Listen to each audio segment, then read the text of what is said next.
So we're going to jump into our presenter, Ryan Spencer, who is going to talk to us about state parks. And it's 7:40 right now. I want to give him a good solid 20 minutes. And I'd like to be able, if he needs to go over for questions, encourage people to just stay a few extra minutes so we make sure we have are able to hear everything he has to tell us. So I'm going to stop sharing, Ryan, so that you can take over. And but I'm going to ask Carol, Carol, would you like to say a few words of introduction for Ryan? I'll just make it quick because I don't want to take away from his presentation. I have been so impressed by the interpretive staff at the North Coast Redwoods and how they have adapted to the pandemic and continued to do some amazing programming and reaching out to our community. And I'm going to let Ryan, who is assistant program manager and interpreter extraordinaire, take it over from here. So thanks, Ryan. Thank you so much, Carol, and thank you everybody for having me. I am going to open up my PowerPoint and see if I can screen share. So just give me 1 second. Select the right feature. Let's see if I can do this. Just if someone wants to send me a thumbs up icon that they can see this, you can put that. It's on the toolbar at the bottom right of your, or the icon at the bottom right of your Zoom panel. There should be a little icon you can choose to give a thumbs up if you want. I think it's there. Maybe it's not available to people. But it sounds like everyone's able to see this because I haven't heard anyone say otherwise. So let me just introduce myself for a second. My name is Ryan Spencer. As Carol said, I'm the State Park Interpreter 2 for California State Parks for the North Coast Redwoods District. I'll talk to you a little bit today about the North Coast Redwoods District and about the programs that our interpretation program is working on.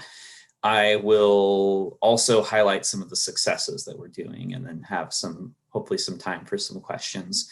And my goal here is just to kind of showcase what we're up to and give you a sense of maybe a bigger picture of what state parks can do in our community. And so that's why I've called this Fulfilling the Mission by Expanding the Vision. Let's see if I can switch here. So the first thing I just wanted to do is have you just look at this landscape right here and just kind of take a moment to think about how you feel or how you would feel standing in this landscape. How, for many of you, it's very familiar. And so you may feel like it is a piece of home. I grew up in the Redwoods. I grew up in this landscape. I was born in Sonoma County and I had grandparents in Humboldt County. And so my entire life I've been under the canopy of these Redwoods. And I've lived in Humboldt for 13 years, where I went to Humboldt State University back in 2006, graduated in 2009. I was in AmeriCorps working in the Fortuna office of the Fish and Wildlife Department, doing spawner surveys and habitat inventories in environments like this. But imagine how you might feel if you didn't spend your life or didn't spend your time living in a place like this. Imagine if you were maybe from a city or from an area that did not provide you access with these kinds of environments.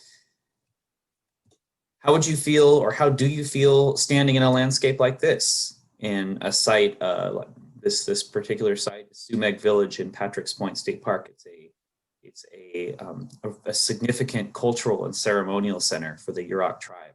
It was constructed in conjunction with state parks and the Yurok tribe back 30 years ago, and it's still used actively for enrichment and wellness and teaching of Indigenous youth. How would you feel if you had never been in this kind of environment?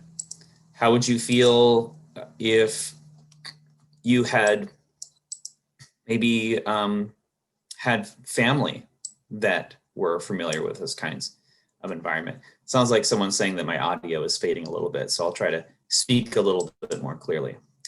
The reason I just bring this up and these images up is because we can assume that these environments are places where people have the same kinds of attitudes and connection.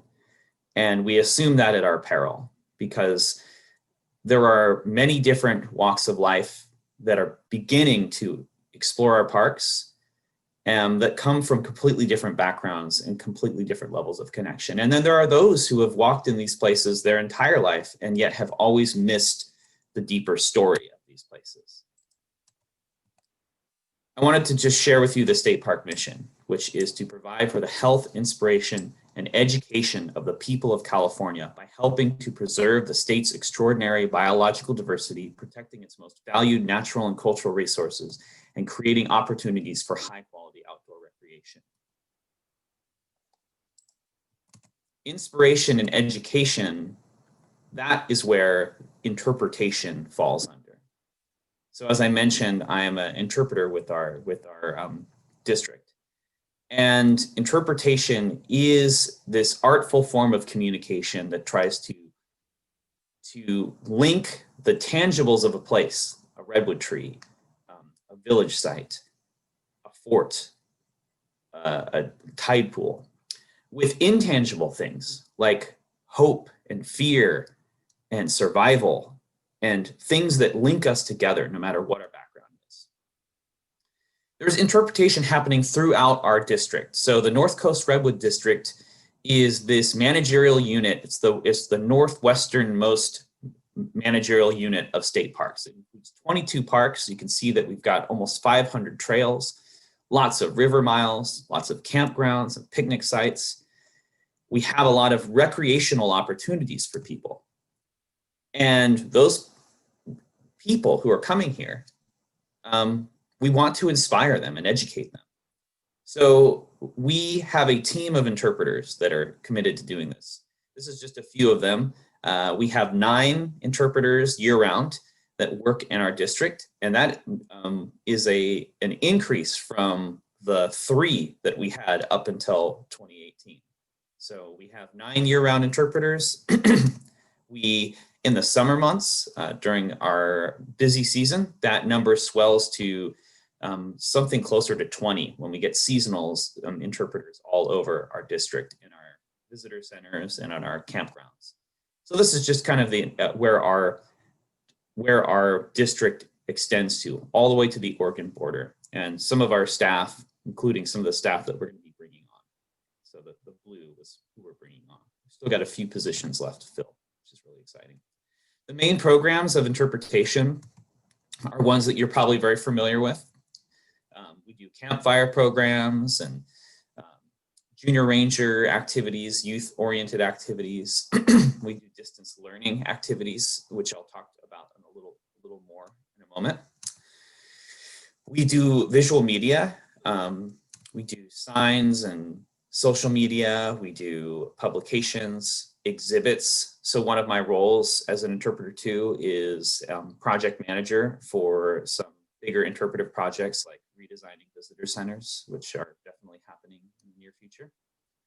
We also have a volunteer program, which we are working on expanding. So one of the roles in my position as well is to coordinate our volunteer program. And we have, in a good year, over 200 volunteers working up and down the 3 counties that our district covers. And they're often doing some of the frontline communication with visitors in our parks. And as a result, if they reach a certain number of hours, I think this year it's 150 hours, they get a pass. They're awarded a pass to come into any state park in California for free for day use. And so now I want to maybe just dive in a little bit more to some of our successful programs. And pardon me. It's I would be remiss not to say that it's just been an excruciating year for all of us, and that it has been to talk about success could be as simple as talking about just keeping your head above water.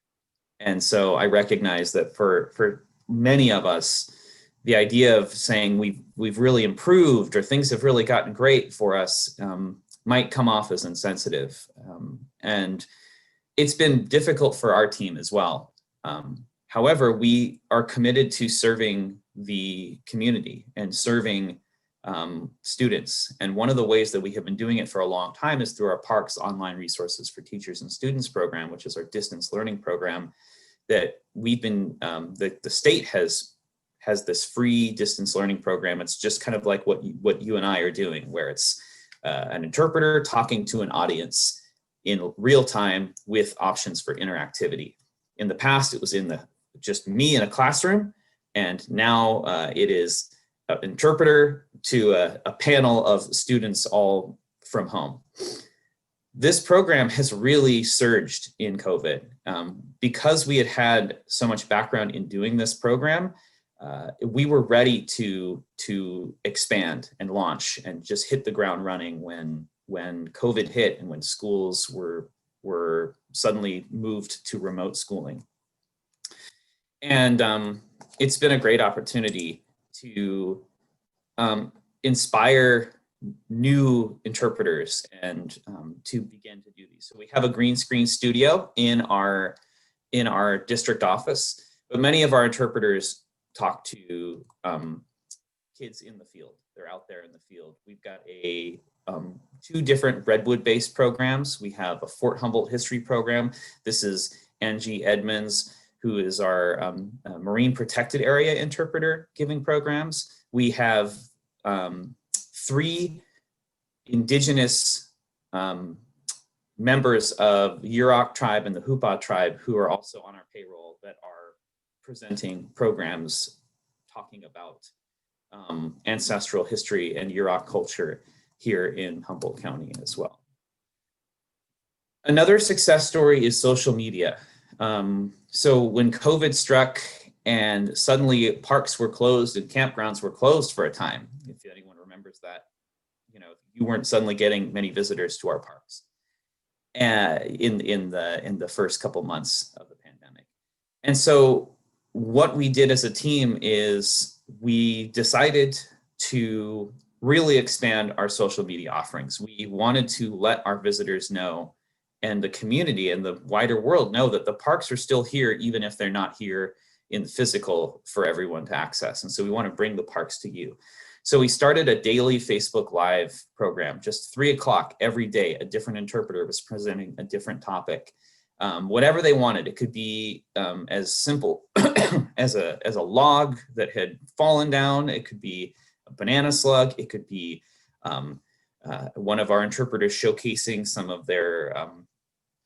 of the baskets that their family has been designing since time immemorial. And this has really been incredibly popular, and it really was a balm to the community. Our social media went from we had about 3,000 followers in March, and now we have about 10,000 followers. And that was just by just having this daily interaction with the community. This was one that was just taken just 2 or 3 days ago. And some of our videos have gotten viral and have reached an even wider audience because of propelled by the national news. We've also this year been able to launch and are in the progress of launching another app. Right now in the fall, we released the Coast Redwood Canopy App, which is a way to explore one old growth redwood up many levels. It's a free app, you can download it. We worked with a company called Time Looper who gave us a call and just said, this was probably back in March or April. They said, we want to help parks, we want to help people. We will, for free, design an app if you have something that you'd like to engage the community with. And so we had already had ideas about doing this, and so they worked with us. And basically the way this app works is you can just hold your phone out and tap on your screen, and the phone is kind of acting like you would with your camera mode, where you can just kind of see everything through it, but you tap the screen and a redwood grows out of the screen, a 3D redwood. From that, a bunch of little beacons appear off that tree. Any of those beacons you tap, suddenly you're transported into a virtual canopy. You have a 360 view. You can look up and down, left and right, and it's a video, and you'll hear scientists talking about that portion of this old growth redwood. It's really amazing. And we hope to continue to offer more and more expansive applications that people can experience our park digitally near and far. So I think that the biggest success story of this year has been expanding representation and testimonial justice within our state parks, within our district. Representation kind of ties back into what the little activity I went you through earlier with those pictures. People feel differently about parks based on their personal experience, and for many of especially tribal groups and indigenous populations, the thing that we have been hearing for such a long time has been, we need to be telling our story. Like, we have the credibility and the background to tell these stories. And fortunately, because of the foresight of some of our managers in the last few years, we have been able to really bring on people who are representative of such an important part of the community here in the coast, which are the people who have ancestral ties to these places. And so we have Princess Colgrove and Maya Rayner, who are interpreters that work mainly out of Patrick's Point and interpret Sumek Village. And they are also doing our distance learning programs as well, and connecting with students and bring in their 20 years of life, they bring an entire lifetime of skills and traditions that they've grown up under. We also have Skip Lowry, who is also an interpreter at Patrick's Point State Park and has been an important representative in the Yurok tribe, and has definitely is just a compelling and powerful storyteller, and just a great person to work with. And you can see his Facebook lives on our Facebook page. I'll give you a link to that at the end of our talk. But this is from Kindling the Flame, which is a kind of a leadership program that the interpreters at Sumek Village have put together. It's a 6-week course for Indigenous youth to take part in and connect with traditions and leadership. And they already did it in the fall, and they're going to be launching it again in the spring. And as you can see, it's we've been able to even bring it on by maintaining, following safety guidelines and getting approved from the county health department to do this activity. So this is a great success. And just having representation, having a more diverse workforce that come to these parks with different perspectives, some of them growing up with a negative perspective of state parks because this used to be our land. Bringing those people in to represent and communicate the land that is ancestrally tied to them has improved our ability to work across tribal groups and other community groups, and to collaborate on needs that are much bigger than any one of us can take on. So just as a last thought about this, and I'll open it up for some questions. This quote I love: "I've learned that people will forget what you said, people will forget what you did, people will never forget how you made them feel." Maya Angelou. And I think that is where interpretation lies, is this idea of how people feel when they're in the place. Do they feel safe? Do they feel connected? Do they feel like they are being represented? Do they feel like they see people that look like them who know their story? Do they feel like this doesn't belong to them? Those are all hard questions that we have to ask as interpreters and as interpretive managers as we are building our program and putting forth interpretive material. Is how do we make sure that people across the state feel like these parks belong to them? That is our mission, state parks. So thank you so much for the time. It's been great being able to share a little bit of what we had. Here's just some of the links. I can send these links in a real physical form to Carol, and maybe she can send those out to the group as well if you'd like these. I want to check the chat. I kind of haven't been paying attention to time. If there are any questions, I'd be happy to take some questions. Absolutely. Thank you so much, Ryan. Are there any questions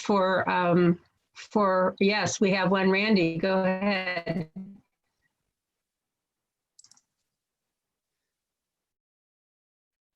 You've got to unmute, Randy.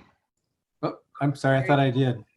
I just want to say that we attended the virtual Candlelight Walk, 31st annual at Prairie Creek State Park here, was it last week?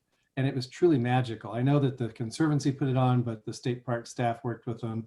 It was state and national parks and the Conservancy, and folks, it was absolutely magical. So I just can't say enough good about it. So please tell everybody that worked on it how much we appreciated that.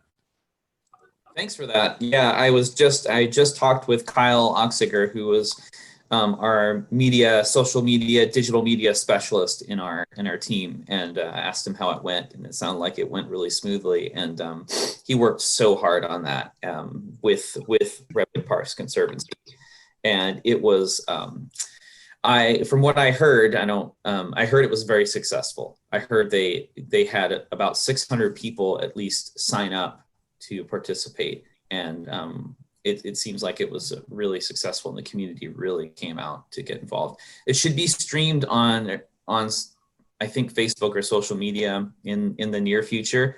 I know that Kyle is also working hard to export all the video and try to get it together and eventually get it out so people can also share in it, but I'm glad you got to partake in that. We have another question in the chat. What is your trigger point for closing related to COVID? So I wouldn't be the authority on that. I would recommend checking the state park website at parks.ca.gov. But if memory serves me well, I think it is basically one component of it is looking at the number of ICU beds that are filled, and that I think it is somewhere around 18 or 15% once we get down to the open beds, 18 or 15%.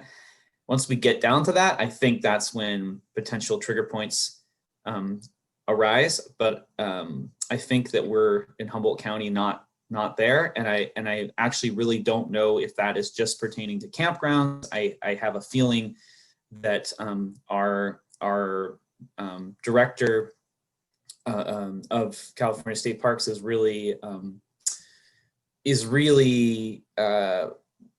they value the access, people being able to access parks as for health and wellness. And so my thought is it's probably going to look similar to how it did in the past, where there are areas that maybe our campgrounds are closed, but that there's still access to day use.